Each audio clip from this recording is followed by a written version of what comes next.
aniversario de la gloriosa Revolución Departamental Tupac Katari. Así también, recordando los 243 años del descuartizamiento de nuestro líder indígena, Julio La Paz. Hoy por hoy, millones y millones estamos celebrando este evento tan importante. Hermanos, por favor, nos apuraremos con toda emoción, celebrando siempre nuestro 42.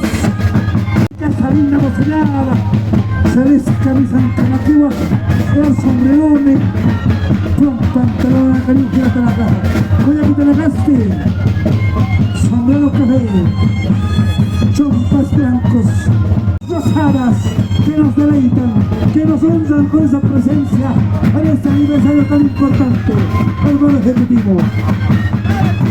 Así es, Katari, Julio La Paz, mis queridos hermanos, fue descuartizado aquí en Peñas, el municipio de Batalla, mis queridos hermanos, y estamos recordando con mucha alegría estamos recordar a nuestros hermanos que lucharon mucho por nosotros, mis queridos hermanos, Chicoanca.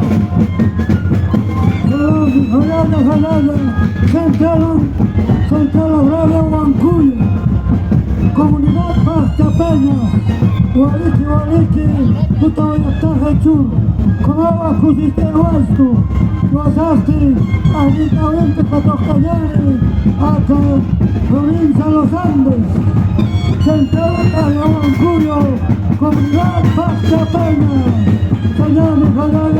Vamos a estar unidos todos en este día, mis queridos hermanos, en estos días debemos ser unidos todos.